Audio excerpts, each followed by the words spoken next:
Hi, welcome back to my read-along of A Tale of Stars and Shadow. Today we are up to the final two chapters, chapters 50 and 51, and we will end the tale, at least for this book, before the series continues with A Prince of Song and Shade.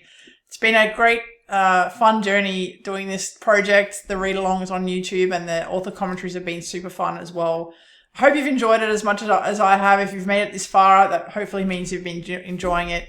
I always say at the end of my author commentaries that if you've got any questions or anything you'd like to ask about the chapter I just read or this book or this series, please drop them in the comments below. I'm always happy to chat about this book at any time. So yeah, make sure you leave some comments if you want to. Otherwise, shall we get into the final chapters?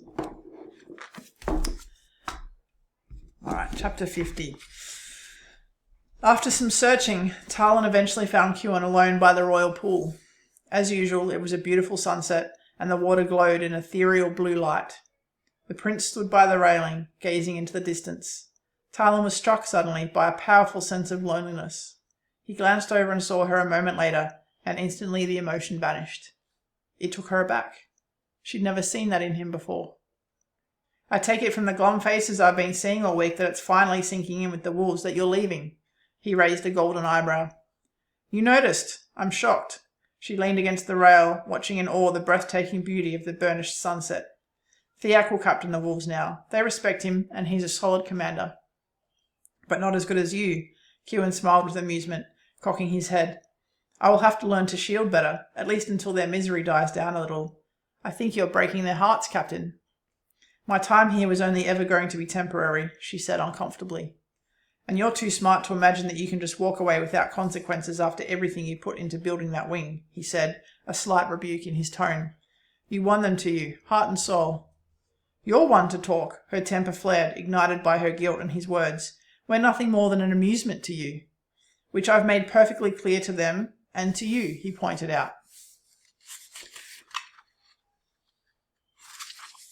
Even now, she asked softly, after they stood there that night and offered their lives for yours. Oh, Captain, he chuckled, regarding her as if she were being particularly obtuse. They weren't offering their lives for me. They were sacrificing themselves for you. They wanted to give you enough time for you to get away, and they knew the only way to do it was to send me with you. He raised a hand, cutting her off. I could feel every beat of their emotions that night, and I have no reason to lie to you. Did you truly imagine those humans would sacrifice themselves for me? A winged man they despise? She swallowed.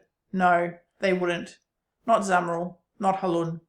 Tirslon maybe, even Corrin, because she asked it of him, but not the others. Hot tears flared at the back of her eyes, and she took a long moment to wrestle her emotions under control. Kuan watched her the whole time, no doubt reading everything she was trying to hide. Good luck, Prince Kuan, she said eventually, keeping her voice brisk. If you let them, the wolves can keep you safe. And you, Captain Dynan, he gave her a little nod, a smile curling at his mouth. I hope you find what you've been looking for ever since you came here. Before she could think about saying any more, his silver wings spread wide and he leaped into the sky, warm with rain and air gusting over her as he did. Talyn watched him go. This was likely the last time she'd ever see him. She still wasn't entirely certain Sianar was right that he was a Dunarix. 8 months, and she still hadn't felt that instinctive kinship, not even the dark and the rain when all their lives had been in danger. She wondered what would become of him. She'd only been back in her rooms a few moments, had only just opened her duffel to begin packing it, when Willer appeared at her front door. He had a note for her, flashing a cheerful smile as he passed it over. Who's it from? She asked. His smile faded a little. I'm not to say, Captain. She stiffened. And what's in it then? I don't know. I was to ensure only that you read the note, then tell you to burn it once you had. It contained a few neatly written lines on a single scrap of parchment. A request to meet. A location, and a rather imploring request to tell nobody of the meeting. She didn't recognize the handwriting. Immediately she considered telling Theak. It was tempting. She trusted nobody else in Mithraina like she'd come to trust her second. But she was leaving, and reluctant to drag him to something that could get him in trouble once she was gone. Then there was the potential that it was a trap. Perhaps she'd survived 8 months in Mithraina only to be killed the night before she departed. Smiling to herself, Talyn crumpled the note and tossed it into the fireplace. They'd better bring more than 20 warriors if they truly wished her dead this time.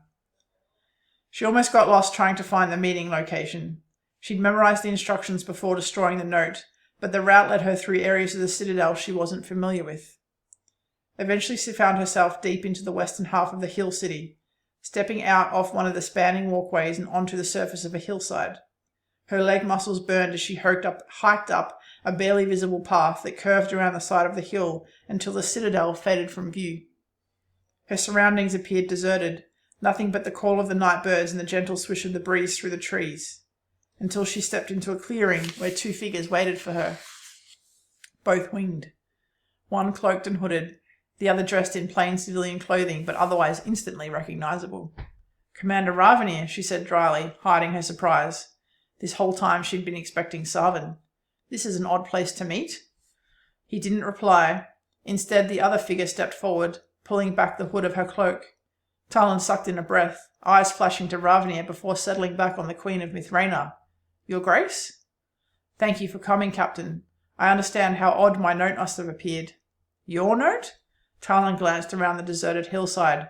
"Why are we meeting like this?" "I wanted to make a personal appeal to you, Captain, to stay here in Mithraina, continue leading my son's guard." Sari roused in her head. "Well, that's unexpected." Talyn stared at the Queen.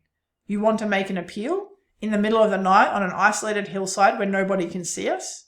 Forgive me, Your Majesty, but this feels much more like an ambush." "I've been told you're not a fool, so I'll be plain." She stepped forward, one sharp gesture sending Ravenir moving several paces away, out of earshot. "Even so," the Queen's voice lowered. "I know what the King's Shield is. I know they only protect the Dunarics. It's why I requested they send one of you here. Why I had Ravenir assign you to create a wing for Kuan, despite his protests that he could protect my son with his own falcons." "She knows," Sari whispered. "Quit the commentary. I need to concentrate." "I'll be quiet like a mouse," Sari promised. "And eavesdrop." "Why?" Talyn asked flatly. "Why now and not before, if you've truly known all this time who your son is?" "Because I'm getting older, and that means the day I have to name my heir is growing ever closer." Talyn glanced between the Queen and Ravenir, several things becoming clear. Despite the breaking at the citadel, dangerous floods, and attack from a numerous and well-organized assassination squad, there had only been one single occasion during her time in Mithraina that Talyn had felt truly afraid, felt her life genuinely in danger. Those moments in the narrow walkway when Mathanas had confronted her. The Queen had requested a King's Shield, worked to give Kuan a guard that was free of the ties and influence of the Mathanas-controlled Wingguard, because the true threat to Kuan was his eldest brother, and she and Ravenir were the only ones in Mithraina who either saw that or cared to do anything about it. It also told her where Ravenir's loyalties lay, with his queen, clearly the only one she trusted to be out here tonight. Yet even then she hadn't trusted him with the knowledge of her son's father. "Will you stay, Captain?" the Queen asked when Talyn said nothing. "No." There was no point prevaricating. She stepped back, raising her voice so that Ravenir could hear. "The both of you have done nothing but stymie my efforts and hold back information since I arrived. You took Talyn from me, and you treat me and my wing with contempt." 8 months and you still have no understanding of how things work here, the Queen hissed. "I've done what I could for you within the narrow limits I could. I have a country to rule, Captain, and for that I need the support of my most powerful nobles. Talyn's family demanded my action, so I took it. I allowed you to have other winged folk in your wing where I could." For the briefest of moments she wavered. Her wolves had been willing to sacrifice themselves for her, and she wasn't going to deny that she'd truly loved working with them, building them, developing the trust and rapport that they had. "Let me ask you something," she said, gaze shifting between them. 2 weeks ago, I came across Flight Leader Icelight attempting to rape a human woman near the Falcon Barracks. I tried to stop him, and Mathanas appeared, warning me off. He threatened to send the wolves back to the cells if I reported the incident to you, sir." She paused, looked straight at Ravenir. "Is that what would have happened?" The shared glance between Ravenir and the Queen was all the answer she needed. "I could deal with the daily contempt and scorn that my wolves and I face. It doesn't really matter what the Falcons think of us, after all. But that woman was hurt and victimized because she was human, and you both think it's okay that Mathanas has the power to allow that to keep happening. Worse, you can't or won't do anything to stop it. I'm not staying in a place like that." "Your moral high ground is offensive, Captain, and irrelevant to the matter at hand," the Queen said coolly. "People do what they need to survive, and don't try and tell me you don't know that already. You are a King's Shield, and you and I both understand what that means in terms of your responsibilities. I'm asking you to stay here and live up to them. If you request it, another King's Shield guard might be sent to replace me. Talyn was unmoved by her words. If my king agrees, I will ensure they are fully briefed on the situation before they arrive. That's not good enough. I want you, Captain. Why? The Queen met her gaze for a long moment. I have my reasons. Please, Captain, I truly want you to stay. Protect my son. But she couldn't. It was time to go home. She'd found the first steps of a new life here in Mithraina, and now she had to go home to claim that new life. She wanted that so much. To stop living in despair and fear. To have only the grief to carry around. I'm sorry, Your Grace, but my posting is over. I'm going home. She softened her words. It's where I belong. I'm happy to take your formal request for a replacement with me. The Queen nodded, glancing over at Ravnia before returning her gaze to Talyn. Fine. Good night, Captain. Ravnia gave her a long, searching look, but turned to follow his queen without a word. Good luck and keep safe, Talyn told her gathered wolves with a smile. Halon crossed the distance between them in 2 strides and lifted her into a bone-crushing hug. She yelped with surprise, then threw her arms around him. When he let her go, his jaw was clenched. If there's anything you ever need, he said gruffly, you know where to find me. Me too, Corin said earnestly. I'll never forget what you did for my mam and my sisters. Good luck with your next assignment, lass, Theak growled. Hope your next lot aren't as troublesome as we were. Well, at least my next lot won't complain about having a female captain, she teased him.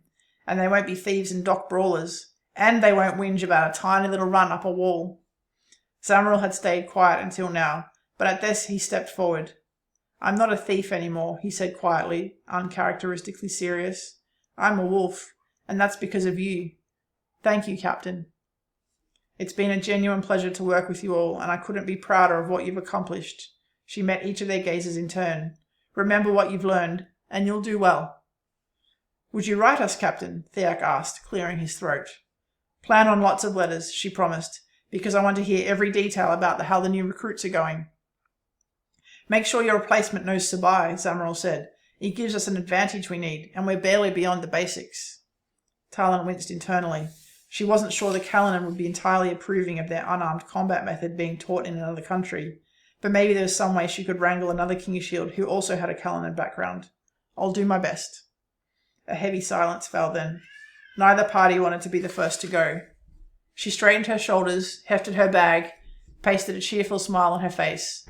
I'll see you again one day, I promise. If we don't see you first, Corin beamed. It was harder than Talyn thought it would be, walking out through that gate and leaving them behind. But she did it. It was time to go home. She stood at the prow of the ship as it left Mithraina, the ocean beyond the headlands beckoning. She was steadier now, some of her self-doubt gone. She'd proven something to herself here in Mithraina, that she could still be a warrior, could still come through when it mattered. Captain! She spun as the musical voice sounded behind her, eyes widening in surprise to see Talyn standing there. I know I said I would say goodbye. The apologetic words came out in a rush before he could say anything, but I worried it might make things more difficult for you. Ravnia was so furious, and your captain hates me, and... Her words hung there for a moment. Talyn came closer then stopped. He was frowning, and his great grey wings hung limply from his back. He seemed to be looking for words to say. In the end, he simply lifted his head and looked at her. Before you came, I was lost. I was consumed by fear of disappointing my parents and my own lack of confidence and purpose. You gave me pride in myself and my abilities. You made me see that I am important. You showed me what comradeship can be like and how it warms your life. Talyn's face worked as he stepped a little closer. You stripped me of my arrogance and my ignorance, and you gave me a life. That is no small thing, Captain. Never forget it. Even though they took you away from us? She whispered. Even then, he said steadily, because I won't change back to who I was, and I can take everything you taught me wherever I go. I'm glad, she said, fighting to keep the tears from her eyes. You will always be welcome here if you ever wish to return. He smiled now, cheekiness returning. And if you ever want to learn more about your winged folk magic, you know where to find me. Talyn, I don't have... She stopped. I'll see you. Good luck. He nodded, lifting a hand in farewell before spreading those great grey wings and leaping into the sky. She turned back to the prow, staring out over the blue ocean, eyes already seeing the plains of Ryathel in her mind's eye. We're going home. Sari's cheer brushed like a warm breeze through her mind. Okay, chapter 51. The Shadowhawk stood before the mirror in his bathing room. It was night, and the only light came from the lamps lit in the bedroom just beyond the open door. His face stared back at him. Her ship had left that afternoon, and he'd stood on the wall and watched it sail out of the bay. A peculiar mix of despair and longing aided him. The Kingshield Guard from Calumnia had changed things so fundamentally in her short time in Mithraena. She had done more in 8 months than he had in years. She'd represented the hope that maybe he wasn't the only one trying to make things better, that maybe others thought and felt the same way. But now she was gone. The idea crushed him, as if the air had been sucked from his lungs. He would miss her, would miss what she did for the humans and winged folk. But if a foreign warrior could help so much in such a short space of time, then surely he could do even more. He needed to fight past his crippling fear. The people of Mithraena deserved better. His people deserved better.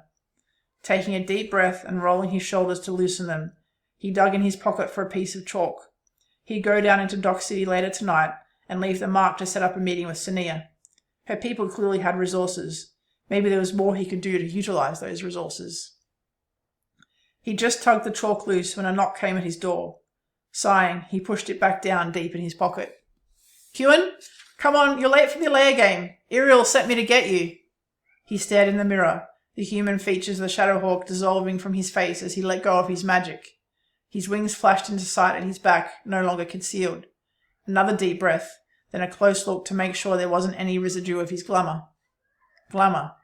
The magic no winged person had been born with for generations. Until him.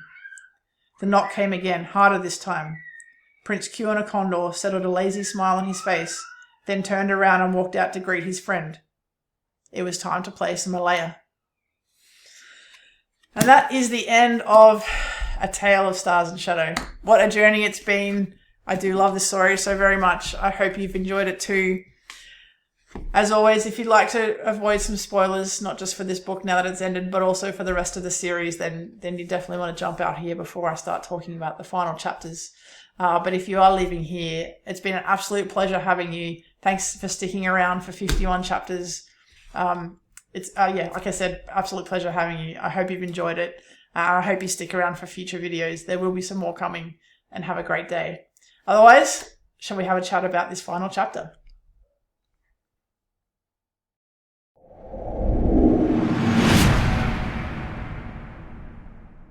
Alright, so that's the revelation at the end of this book. Prince Kewin Condor is the Shadowhawk. Who saw that coming? So I've had a lot of comments from readers, both in reviews and also just kind of reaching out directly to me. And I feel like there's a fairly even split between half readers who absolutely did not see that coming and got to the end of this book and were like, what the? And then half the people I talked to who have read the book are kind of like, yeah, I did wonder the whole way if maybe it was Q, and there were these little cute clues along the way. And I'm kind of vindicated that it was him in the end. So it does seem to be a fairly even split. I'd love to know whether you did see it coming or not the first time you read this, or as you were listening along to this read along. So yeah, put it in the comments below. I'd love to know. I very deliberately did thread some clues throughout this book. So if you haven't been listening to my author commentaries, I've talked about that a bit. But there were definitely parts of writing this book where I was very conscious of the fact that anytime I was writing the Shadowhawk, that I was actually writing a winged man who had big bloody wings at the back of his back that he was hiding at all times. And I also dropped in the little hints once or twice throughout this book. Theak in particular having a conversation with Talyn, referencing the fact that glamour magic was a type of magic that the winged folk had once possessed and has appeared to have died out. It has not. Kewin has it. And if a big spoiler alert for later books, specifically the final book and the final scene in this series, Kewin's father also has that glamour magic, and it has allowed him to smooth away or hide the fact of his Dumnorix features, particularly his Dumnorix eyes, and make them feel or appear a lot more ordinary. And that, of course, is Kewin's father and Wingsong. So, yes, big revelation, surprise to some people, not surprise to other people. A lot of fun for me to end the book on that, with Kieran revealing himself to the reader as the Shadowhawk, and then kind of just walking out the door to play some Alea, and everyone's like, what's next? So a lot of fun for me as the writer.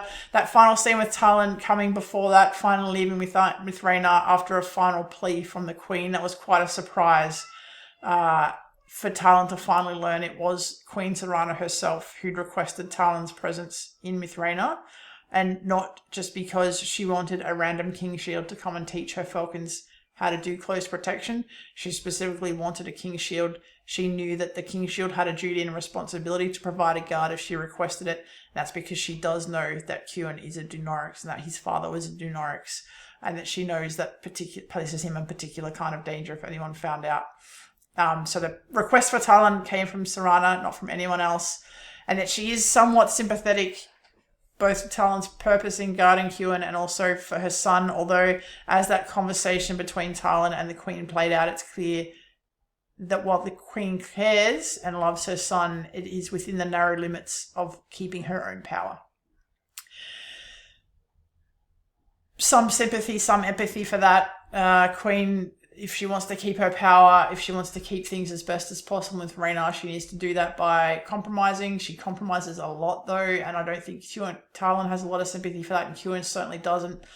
The bigger question is a broader philosophical one about whether she compromises just a little too much or not, or whether she does what she can and kind of operates within those limits.